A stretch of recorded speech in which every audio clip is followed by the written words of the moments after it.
உங்களை வரவேற்கிறோம். இன்றைய தினத்தில் கர்த்தருடைய அன்பினால் தொடப்பட்டு கர்த்தரால் எத்தனையோ நன்மைகளை பெற்று பாடுகளையும் அனுபவித்து இன்றைக்கு கர்த்தருடைய ஊழியத்தை செம்மையாக செய்து வருகிற ஒரு அருமையான ஊழிய தம்பதியினரை நாம் பார்க்கவிருக்கிறோம். அவர்களோடு கூட பேசுவோம். Praise the Lord pastor. Praise the Lord sister. உங்கள் பேர், உங்கள் குடும்ப பின்னணி, உங்கள் கூட பிறந்தவங்க, இதை பற்றிலாம் சொல்லுங்கள். உங்களோட இளமை காலம், உங்கள் ஸ்கூல் டேஸ்லாம் எப்படி இருந்துச்சு, எந்த பாயிண்டில் நீங்கள் வந்து ரட்சிக்கப்பட்டீங்க அதையும் சொல்லுங்கள். ஆக்சுவலாக இப்போ என் பேர் வந்து பாஸ்டர் பர்னபாஸ். இதுக்கு முன்னாடி வந்து பார்த்தீங்கன்னா என்னோடய பேர் சரவணன். ஸோ நாங்கள் வந்து பார்த்திங்கன்னா பெரம்பூரில் சேமத்தமிழ் காலனி செகண்ட் ஸ்ட்ரீட்டில் நாங்கள் வசித்து வருகிறோம். அங்கே வந்து பார்த்திங்கன்னா நாங்கள் பக்கம் இந்து ஃபேமிலி தான் நாங்கள். ஸோ என்னுடைய அப்பா பேர் வந்து பார்த்தீங்கன்னா நடேசன், அம்மா பேர் ரஞ்சிதம், தாத்தா வந்து பார்த்திங்கன்னா நடேச, அவர் பேர் ராமசாமி அவர். ஸோ என்னுடைய அப்பா அம்மா எல்லாமே பேர் வந்து பார்த்திங்கன்னா ஜோலார்பேட்டை தான். ஜோலார்பேட்டை அங்கேருந்து ஒரு 3 கிலோமீட்டர் கிராமம். ஸோ அந்த இடத்துல வந்து பார்த்திங்கன்னா அங்கே தான் அப்பா திருமணம் பண்ணி கூட்டிகிட்டு வந்தாங்க. ஸோ இந்த பெரம்பூரில் வந்து பார்த்திங்கன்னா நாங்கள் வாழ்ந்து கொண்டு இருக்கிறோம். அது மட்டும் கிடையாது, என்னுடைய அப்பா வந்து பார்த்திங்கன்னா ஒரு லோக்கலில் ஒர்க் பண்ணிட்டுருக்கிறார், பக்க குடிகாரர். So railway staff. என்ன பண்ணுங்கன்னா தாத்தாவும் குடிப்பார், அப்பாவும் குடிப்பார், 2 பேரும் சேர்ந்து குடிப்பாங்க. ஆமாம். ஸோ ஆனால் எனக்கு பார்த்திங்கன்னா மொத்தம் என் கூட பிறந்தவங்க பார்த்திங்கன்னா ஃபஸ்ட்டு அக்கா பேர் வந்து எழில், 2வது அண்ணன், அவன் பேர் அண்ணன் பேர் செங்குட்டுவன், என் பேர் சரவணன், எங்களுடைய தங்கச்சி பேர் வந்து ஜெயா. ஸோ எங்கள் அம்மா வந்து ரஞ்சித் அவங்க பேர். ஸோ இப்படி இருக்கப்படும்போது எங்கள் அப்பா வந்து இப்போ சிவாஜி ரசிகர். எங்கள் அப்பா அது மட்டும் முருகன் பக்தர். அவர் வந்து பார்த்தீங்கன்னா நம்ம லோக்கலில் ஒர்க் பண்ணுறதுனால, ரயில்வே ஸ்டாப் பண்ணுறதுனால அவர் ஃபுல்லாக குடி தான். அது மட்டும் கிடையாது, வாங்குகிற சம்பளத்தை வந்து பார்த்திங்கன்னா வீட்டுக்கு வரப்படும்போது அப்படியே ஃப்ரெண்ட்ஸு ஃபுல்லாக செலவழிச்சிட்டு ஸ்ட்ரைட்டாக வந்து பார்த்தாக்கா அவர் வீட்டுக்கு வரும்போது ஒன்றுமில்லாத தான் வருவார். சம்பளம் வாங்கி ஃப்ரெண்ட்ஸும் ஃபுல்லாக செலவு பண்ணி தான் வருவார்.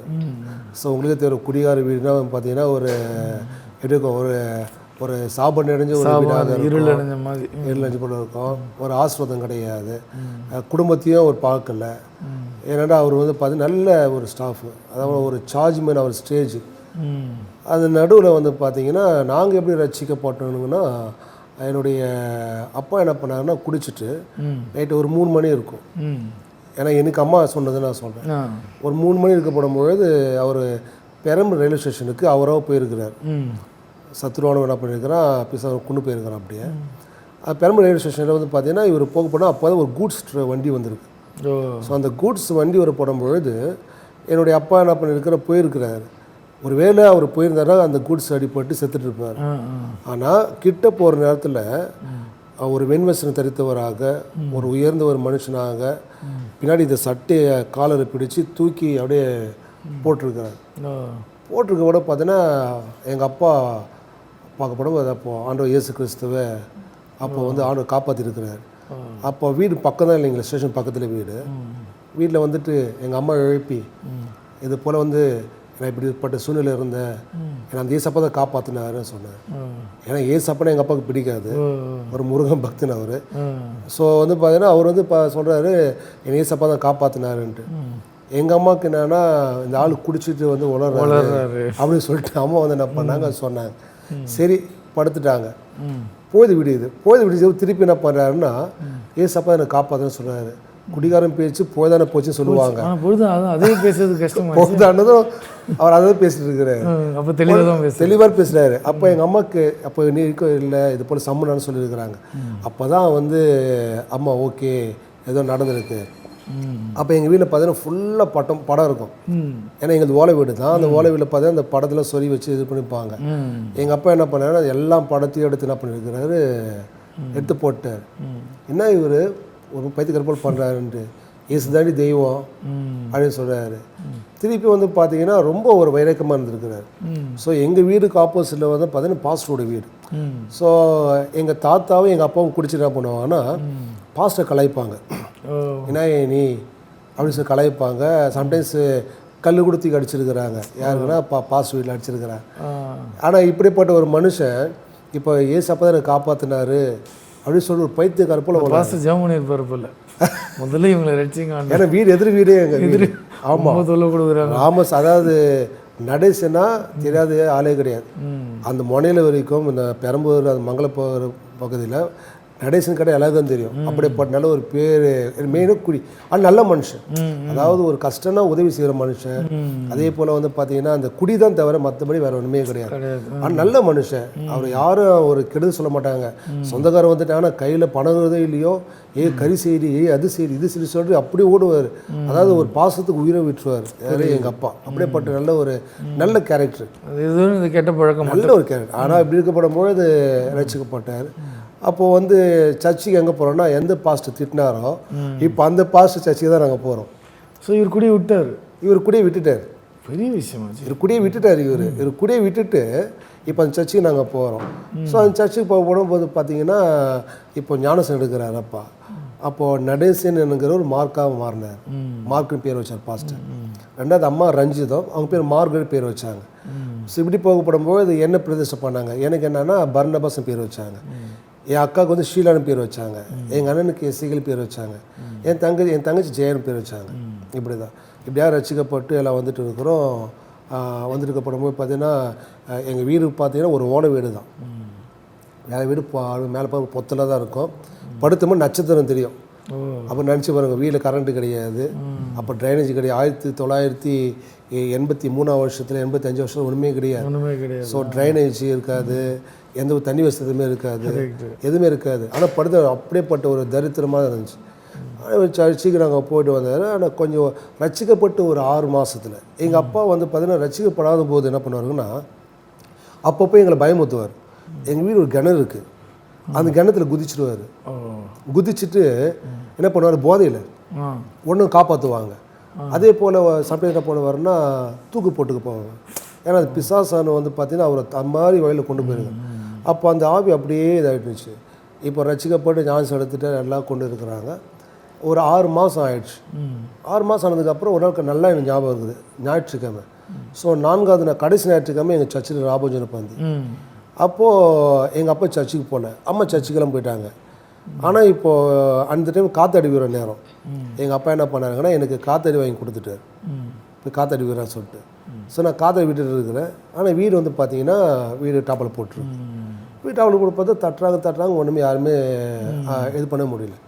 என்னென்ன சொல்ல பார்த்தாக்கா உடனே கொஞ்சம் முயற்சி பண்ணி உள்ளே போய் பார்த்தாக்கா அப்பா நான் தூக்கு போட்டு தூங்கி இருக்கிறார் வீட்டுக்குள்ள. அது டோர் திறக்க கூட முடியல. அப்போ டோர் திறக்க உள்ளே போய் பார்த்தாக்கா அந்த அந்த மூங்கிலில் போட்டுட்டு முழங்கல் படிட்டு இருக்கிறாரு, பைபிள் திறந்து வச்சு. ஆனால் உயிர் இருக்குது.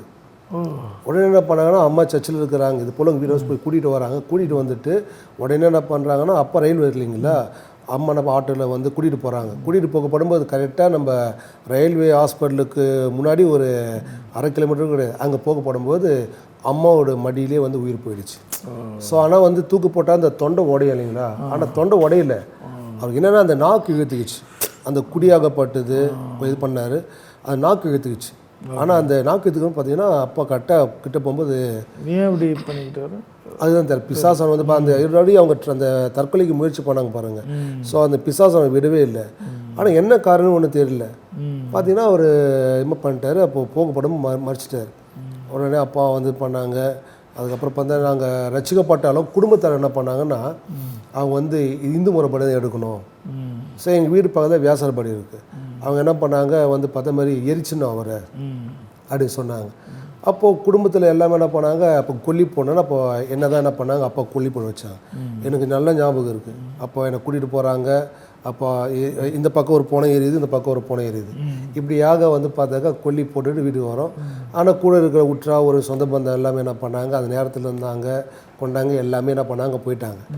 எங்கள் அப்பா சாகப்படும் பொழுது அம்மாவுக்கு 31 வயசு, எங்கள் அக்காவுக்கு வந்து பார்த்திங்கன்னா 11 வயசு, எங்கள் அண்ணனுக்கு 8 வயசு, எனக்கு 5 வயசு, என் தங்கச்சி 1 வயசு 8 மாதம் கை குழந்தை. ஸோ பாலே மறக்கலை. அவன் வந்து பார்த்தா அப்படிப்பட்ட சொல்ல. அம்மா வந்து பார்த்தா நல்ல வெளியே நல்ல ஃபேராக இருப்பாங்க. ஒரு பிராமின் போல எல்லாம் பிராமின் தான் சொல்லுவாங்க, அப்படியே இருப்பாங்க அம்மா. ஆனால் 31 வயசில் வந்து பார்த்து விதவை ஆகிறாங்க. இப்படிப்பட்ட சூழ்நிலையில் தான் வந்து அப்பா மறிச்சார். எந்த வித வசதியும் கிடையாது.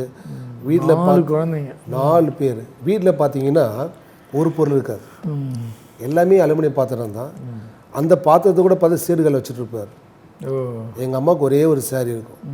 அவங்க டவலை கட்டிட்டு அந்த சேரீ துவைச்சி வெளியில் போட்டுட்டு வீட்டுக்குள்ளே இருப்பாங்க.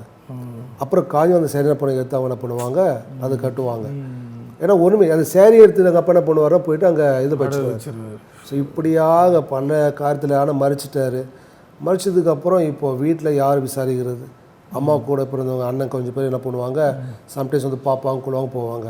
எங்கள் அப்பா சேர்ந்து போது யாருமே என்ன பண்ண மாட்டோம், பார்க்க விட மாட்டாங்க. பக்கத்தில் சித்தப்பா வீடு. ஆனால் அந்த சித்தப்பா கூட என்ன பண்ண மாட்டேன், எந்த விதமான ஒரு ஒரு அன்பான வார்த்தைகளும் சரி, அண்ணன் பசங்களாச்சு. அவங்க வீட்டில் நல்ல சமையல் இருக்கும், எங்கள் வீட்டில் ஒரு சமையல் இருக்காது. கூப்பிட்டு என்ன பண்ண மாட்டாங்க, ஒரு உதவி கூட என்ன பண்ண செய்ய மாட்டாங்க. இடியாகப்படும்போது அப்போது அம்மாவுக்கு அந்த ரயில்வே வேலை வரணும். அப்போது அம்மா ரசிக்கப்பட்ட புதுசில் இருக்கிறப்ப ஏசப்பாவை எங்கள் அப்பா கூட்டிகிட்டு போனார்.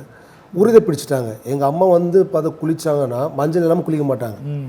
ஏன்னா இதே இப்போ திருவண்ணாமலையில் போவாங்க, அந்த கிரிவலை சுற்றுவாங்க, அப்படி வந்து சொல்லுவாங்க, அப்படி மஞ்சள் குளிக்கவே மாட்டாங்க. ஆனால் அப்படியேப்பட்டவங்க என் வீட்டுக்காரர் என்ன பண்ணார், அந்த கனவு அந்த ஆண்டவர் கொடுத்தாரு. உறுதி பிடிச்சி எல்லாம் சொன்னாங்க, அந்த ஏசப்பா தான் உங்கள் வீட்டை சாகடிச்சிட்டாருன்னாங்க.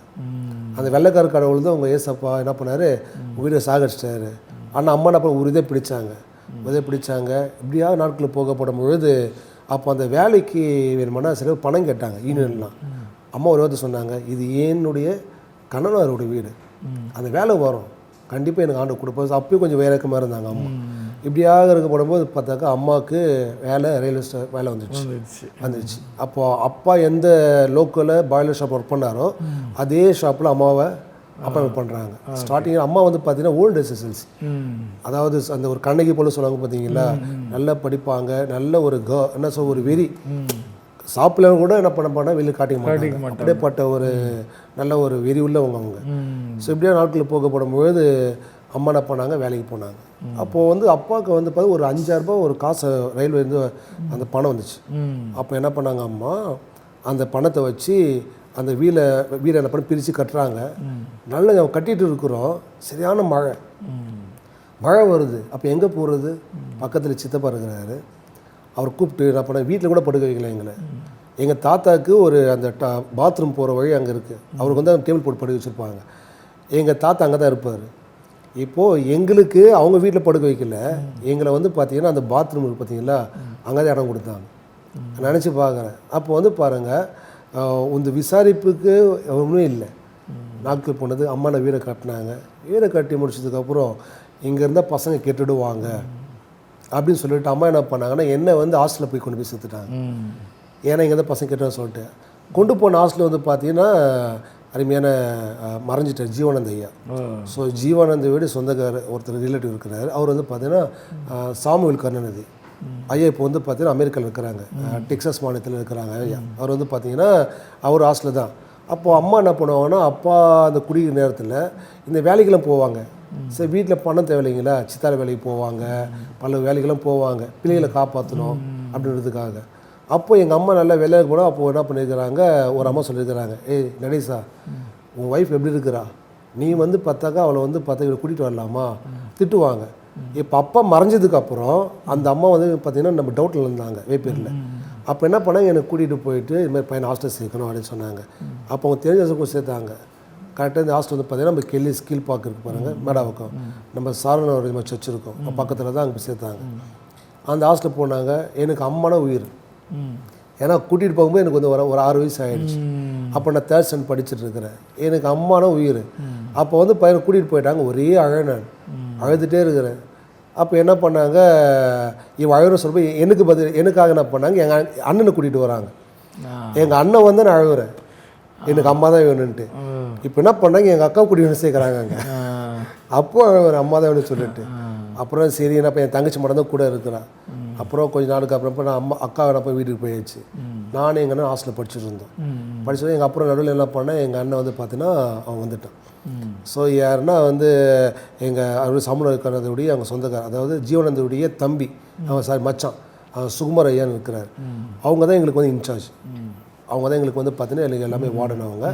ஸோ அவங்க அந்த ஹாஸ்டலில் படித்தோம். மொத்தம் 10 பேர் அந்த ஹாஸ்டலில், ரொம்பலாம் கிடையாது. நம்ம உங்களுக்கு கெல்லி சைபேயில் வந்து பார்த்தா ஹாஸ்டல் இருக்குது, நிறைய பேர் இருப்பாங்க. எங்களுக்கு வந்து 10 பேர் தான். ஸோ அந்த 10 பேரில் வந்து பார்த்தீங்கன்னா கரெக்டாக நாங்கள் வந்து ஒரே மாதிரி ட்ரெஸ் போடுவோம், கரெக்டாக இது பண்ணுவோம். அப்படியே இருக்கப்படும்போது அப்போ எங்களுக்கு சர்ச்சு வந்து பார்த்திங்கன்னா எங்களுக்கு ஜீவன் சர்ச்சு தான் நாங்கள் போகணும். மகிழ்ச்சி திருசபை லாக்மா நகர்லேருந்து டுவைஸ் அண்ணா நகருக்கும் நடந்து போவோம். நாங்கள் நடந்து போக போனால் அப்போ என்ன பண்ணுவோம், அப்போ சின்ன வயசுலாம் போனோம், வண்டி வச்சாங்கன்னா கொஞ்சம் லிஃப்ட்டு அங்கே விட்டுருனானுவோம், இங்கேருந்து ஏறின்னு போவோம், ஏறி போய் என்ன பண்ணுவோம் அங்கே இறங்கும். அப்போ எல்லாம் ஒரு இடத்துல கேதர் என்ன பண்ணுவோம், அங்கேருந்து என்ன பண்ணுவோம், அப்படி என்ன பண்ணுவோம், லைனாக அப்படி போயிடும். இதே நாட்கள் போய் கொண்டு தான் இருந்துச்சு. அப்புறம் அண்ணன் என்ன பண்ணேன்னா அவன் வீட்டுக்கு வந்துட்டான். இப்போது நானும் வீட்டுக்கு போகிறேன், என்னை வந்து விட மாட்டுறாங்க. யாருன்னா எங்கள் ஆண்டி, அவங்க வந்து மணி ஆண்டி, அதாவது சுமராவோட ஒய்ஃப். அவங்களுக்கு ஒரு பொண்ணு ஷேரனு. ஸோ நாங்கள் வந்து பார்த்திங்கன்னா அந்த இடத்துல இருக்கிற என்னை விட மாட்டுறாங்க. ஏன்னா இல்லை பர்னபாஸ் இருக்கட்டும்.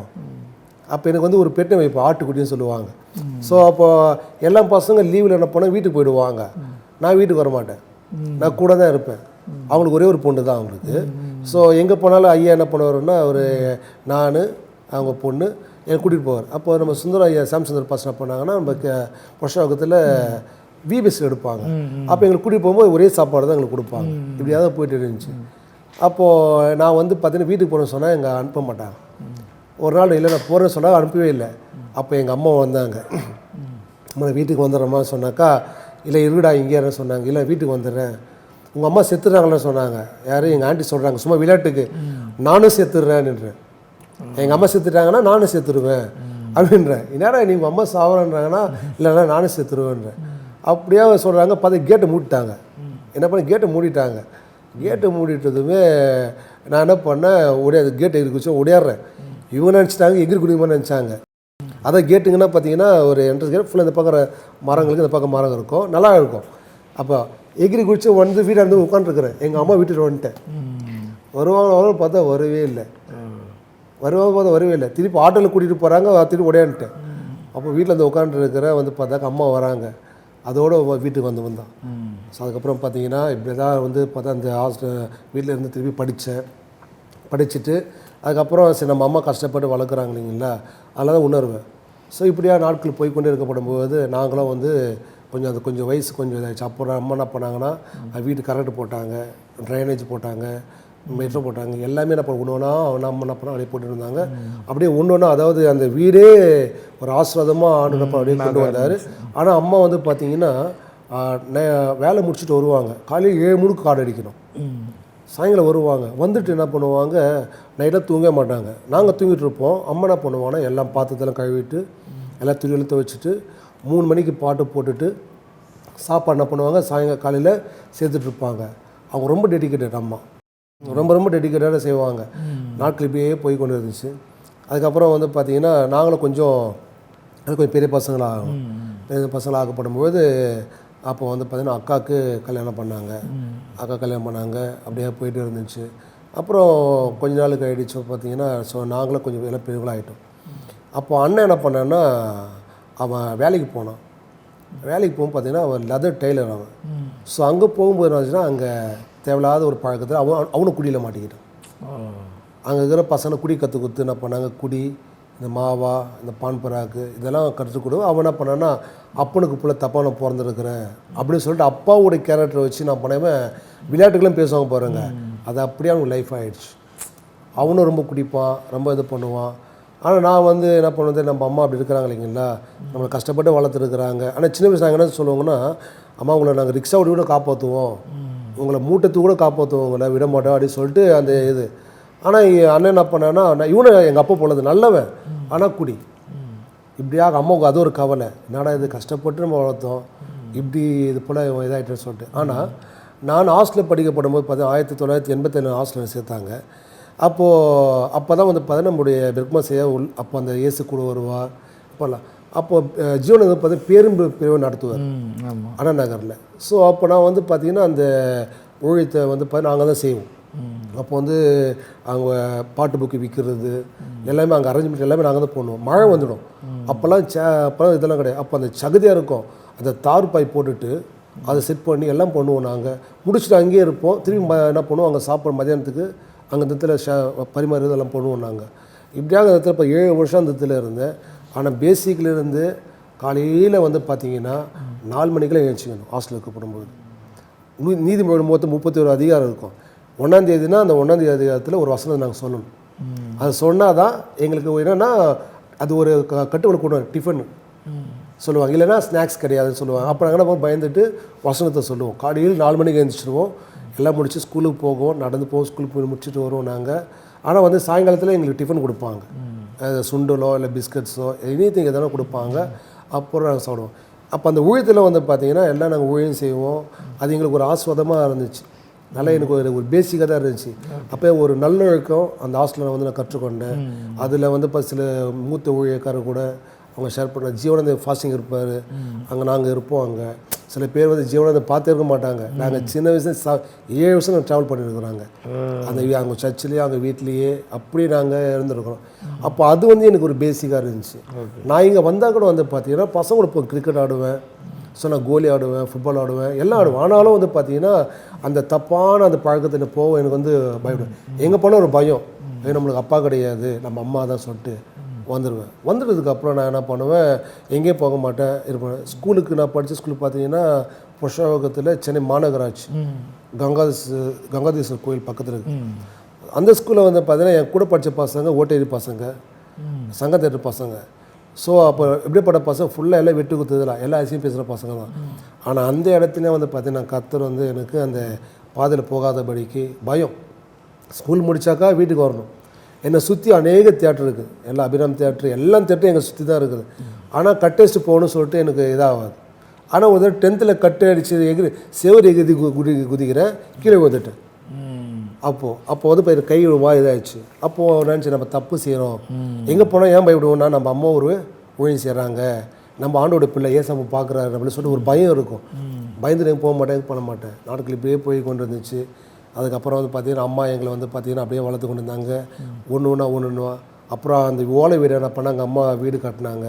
எங்கள் வீட்டில் ஆசீர்வாதம் ஆண்டவர் தேட அதான் 3 மணி 4 மணிக்கு அம்மா ஜெபம் பண்ணுவாங்க, யாக்கோபு போல போராடுவாங்க, ஜபத்தில் தான் வளருவாங்க. எந்த ஒரு காரியத்தை செஞ்சாலும் ஜபம். நான் அம்மாட்ட கேட்பேன், அம்மா எனக்கு வந்து பார்த்திங்கன்னா பைக் வாங்கி தம்மா, ஜாம் பண்ணுவாங்க. அம்மா சைக்கிள் வாங்கி தம்மா, எல்லாத்துக்கும் ஜாம் பண்ண சொல்லுவாங்க. அப்போ ஜாம் பண்ணாக்கா அந்த புது சைக்கிள் வாங்கி கொடுப்பாங்க. எல்லாமே கேட்பேன், அம்மா பைக்குமா கேட்டேன், ஜாம் பண்ணுவோம், பைக் கொடுப்பாங்க. அப்போ ஆண்டு ஜபிக்கப்படும் போது அதை பைக் வாங்கிட்டு வருவாங்க.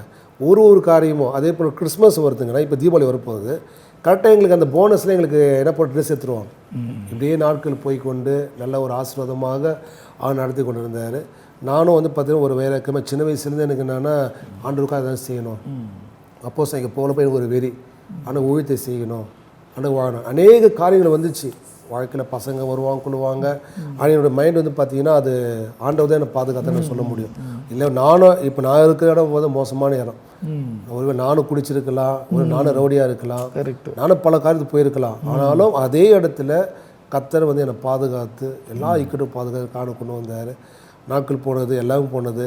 அக்காவுக்கு திருமணம் பண்ணாங்க, அதுக்கப்புறம் தங்கச்சிக்கு திருமணம் பண்ணாங்க. இப்போ போயிட்டு இருக்கும்போது 2006 என்னுடைய அம்மாவுக்கு வந்து பார்த்தீங்கன்னா கேன்சர் வந்து பார்த்தா அம்மாவுக்கு வந்துடுச்சு. அப்போது ரயில்வே ஆஃபீஸில் கேட்குறாங்க, இது போல் உங்களுக்கு கேன்சர் வந்துருக்குதுமா, 3rd ஸ்டேஜ், கூட யாருமே வரல, நீங்கள் சொல்லுங்கள். அம்மாட்ட சொல்லிட்டாங்க. வீட்டுக்கு வந்து அம்மா சொல்கிறாங்க, வீடே வந்து ஒரு சாவிடு போல் ஆயிடுச்சு. எல்லாம் அழுகுறோம், ஏன்னா அப்பா கிடையாது, இப்போ நம்மளுக்கு சப்போர்ட் யாருமே கிடையாது, அம்மா மட்டும்தான். அப்போது அம்மாவும் இறந்துட்டாங்க, நம்மளுக்கு யார் நம்மளுக்கு இருக்கிறா? இப்போ எனக்குன்னு கல்யாணத்துக்கு வந்து இல்லை. ஆனால் அம்மாவுடைய நோக்கம் என்னென்னா, என் பிள்ளைகளை நான் அண்ணாந்து விட்டுட்டு போயிட போகிறேன். அப்போது அது அம்மா என்ன சொன்னேன், அப்போ ஜெபம் பண்ணாங்க, ஆண்டவரே நீங்கள் சீக்கிரம் நீங்கள் ஜீவனை கூட்டி கொடுத்தீங்கல்ல, எனக்கு ஜீவனை கூட்டி கொடுங்க. அப்போது என் பிள்ளைகளை திருமணம் செய்யணும், எல்லாம் முடிச்சுன்னு போனாண்டு. அப்போ 2006 அப்போது நாங்கள் ரயில்வே ஹாஸ்பிட்டலில் போய்ட்டு அம்மா அட்மிட் பண்ணோம். அப்போது வந்து பார்த்திங்கன்னா ஒரு சட்டம் ஒன்று போட்டாங்க, அதாவது மதம் மாற்றம் பண்ணாக்கா ஃபோட்டோஸ் ஆர்டர் போட்டாங்க. அப்போ எங்கேயும் ட்ராக்ஸ் கொடுக்க முடியாது, ஹாஸ்பிட்டல் மினிஸ்டர் செய்ய முடியாது. அந்த நேரத்தில் அம்மா கேன்சர் வந்துச்சு. அப்போ அம்மா வந்து இப்போ ரயில் ஹாஸ்பிட்டலுக்கு அம்மா அட்மிட் பண்ணோம். அவங்க இருந்தால் ஒரு பார்த்தீங்கன்னா ஒரு லேபர் வார்டு, ஒரு மெட்டர்னிட்டி வார்டு தான். அப்போ வந்து இப்போ அந்த குழந்தை பிறந்ததால் பார்த்தீங்கன்னா ஒரே வந்து இப்போ பிளட் ஸ்மெல் தான் அடிக்கும், ஏன்னா அவர் லேடிஸ் வந்து படுத்துட்டு தான் இருப்பாங்க. அப்போ அந்த இடத்துல ஆணை கொண்டு போனேன். அப்போ அம்மா என்ன பண்ண நைட்டில் வந்து ஜெபம் பண்ணுவாங்க, ஒரே இந்த ரத்த காட்டினுடைய அந்த ஒரு பேர் அழுதுனே இருப்பாங்க. அப்போ அம்மா ஜெபம் பண்ணுவாங்க. முடிச்சதுக்கப்புறம் கேட்டாங்க, என்னம்மா இது அழுகிறேன்? இல்லை நைட்டில் இப்படி தான் அழுகிறோம் குழந்தைங்கள்லாம். அப்புறம் அம்மா என்ன அந்த இடத்துல ஜெபம் பண்ணாங்க. ஒரு குழந்தை அழுகுது, டாக்டர் ரவுண்ட்ஸ் வருவாங்க, ஒரு குழந்தை அழுகுது, அம்மா தூக்க போகிறாங்க. அப்போ அங்கே இருக்கிற ஒரு சிஸ்டர் வந்து என்ன பண்ணாங்கன்னா, குழந்தை தூக்காதீங்க நீங்கள். ஓ சரி, என்ன கேட்டாக்கா கேன்சர் 30 ஒரு மாதிரி சொல்லியிருக்கிறாங்க. அம்மாவுக்கு அழுதுட்டாங்க. ஆண்டவர், நான் வந்து உங்களுக்கு ஒரு ஊழியம் செஞ்சுன்னு இருக்கிறேன், என்னை பிரித்து கொண்டு வந்தீங்க, என்ன ஆண்டவர் இப்படி சொல்கிறாங்கன்னு சொல்லிட்டு அம்மா ரொம்ப வருத்தப்பட்டாங்க. உடனே என்ன பண்ணாங்கன்னா, இன்னொரு சிஸ்டர் வந்து கத்துவாங்க. அப்போ அவங்கக்கிட்ட விசாரித்தாங்க. அதுக்காக ஜெபம் பண்ண போடும்போது அந்த இடத்துல நைட்டில் அழுகிற குழந்தை அழவே இல்லை. அம்மா அந்த இடத்துல ஜெபிக்க அந்த இடத்துல அழவே இல்லை குழந்தைங்க, எல்லாம் சூப்பராக தூங்கினாங்க. இப்போ இந்த காரியத்தை பார்த்தாங்க பாருங்கள், இந்த சிஸ்டர்ஸ் வந்து அவங்க ஃபேமிலியில் ஹஸ்பண்ட் ஒய்ஃபு பிரச்சனை, குழந்தை கிடையாது. அம்மா கிட்ட ஜெபிக்கப்படும்பொழுது இப்போ கணவன் மனைவி ஒன்று சேர்ந்துட்டாங்க, அவங்களுக்கு குழந்தை பிறந்துச்சு. இன்னொரு ஒரு ஆண்டி இருக்கிறாங்க, அவங்க என்ன பண்ணாங்கன்னா ரொம்ப சத்தம் போட்டு இருப்பாங்க. அம்மாவோட சொல்லும்போது இப்போ அவங்க என்ன பண்ணாங்க, அவங்களும் என்ன பண்ணாங்க, மனசு மாட்டாங்க. இப்போ அந்த இடத்துல வந்து பார்த்தீங்கன்னா ஊழியம் செய்ய ஆரம்பிச்சிட்டாங்க. அங்கே இருக்கிற என்ன ரட்சிப்பில் வந்துட்டாங்க. ஞானசம் எடுக்காதவங்க, அதாவது தெளிப்பு ஞானசம் எடுத்தவங்க மூழ்க எடுத்து ரட்சிப்பில் வந்துட்டாங்க. இப்போது அந்த ஹாஸ்பிட்டலில் ஒரு பேஷண்ட்டாக போனாங்க. அதே ஹாஸ்பிட்டலில் இன்றைக்கி ஒரு ஊழியக்காரியாக ஆண்டவர் அந்த வச்சுருக்கு. அநேக நர்ஸ் இன்றைக்கி அம்மா ரயில் ஹாஸ்பிட்டலில் போனாக்கா எல்லாமே ரொம்ப இப்படியா நாட்கள் போனது. அவங்களுக்கு கேன்சர் ஆயிடுச்சா? அம்மாவுக்கு இல்லை. அம்மாவுக்கு நாங்கள் என்ன பண்ணோன்னா அடையார் இன்ஸ்டியூட்டில் கூட்டிகிட்டு போக சொல்லிட்டாங்க. அப்போ வந்து இப்போ அம்மாவுக்கு வந்து மொத்தம் ஒரு 35 ஷாக் வச்சாங்க அம்மாவுக்கு. அப்போ 35 ஷாக், மேல் ஷாக் 35 ஷாக்கு, உள் ஷாக் வந்து 2 ஷாக் வைக்கணும். அப்போ மொத்தம் 37 ஷாக் வச்சாங்க. டாக்டர்லாம் சைன் வாங்கிட்டாங்க, இப்போ சாப்பாடு இப்படி தான் சாப்பிட்ணும். அப்போ வந்து இப்போ எங்கள் அம்மா கூட நிறைய பேர் இறந்துட்டாங்க, வாய் கட்டுப்பாடு கிடையாது, சில பேர் இறந்துட்டாங்க. அப்புறம் அடையாளம் கொண்டு போடும்போது அவங்க சொன்னாங்க இவங்க வந்து ஈமு கொடுக்கணும். அப்போ நாங்கள் சொன்னோம் அது சர்பத்தின் விஷயம் நாங்கள் ஏற்றிக்க மாட்டோம்னு. நீங்கள் அப்படி ஏற்றிக்கலைன்னா அப்போ சொன்னால் முடியெல்லாம் கொட்டிடும் இதெல்லாம் சொன்னாங்க. அப்போ நான் ஏற்றி மாட்டோம் சொன்னேன். அப்போ எங்களுக்கு செத்துட்டாங்க, நாங்கள் பொறுப்பு இல்லைன்னு சொன்னாங்க. அப்போ நாங்கள் சொன்னோம் என் தேவனால் கூடாத காரியம் ஒன்றுமே இல்லை, அவரால் எல்லாமே முடியும், அவரால் கூடும், எல்லாம் கூட சொன்னால். அப்போ நாங்கள் விசுவாசம் பண்ணாங்க, சைன் போடணும். ஓகே, அப்போ நீங்கள் வந்து பார்த்தா இது நாங்கள் ஒத்து போகிறோம், நீங்கள் சைன் போடுனாங்க. அது நாங்கள் ஒரு சைன் போட்டோம். ஒரு சிறிய இடைவேளைக்கு பிறகு நம்ம தொடர்ந்து பேசலாம். நேர்களே, ஒரு சிறிய இடைவேளைக்கு பிறகு தேவனால் எல்லாம் கூடும் நிகழ்ச்சி தொடரும். தேவனால் எல்லாம் கூடும் இடைவேளைக்கு பிறகு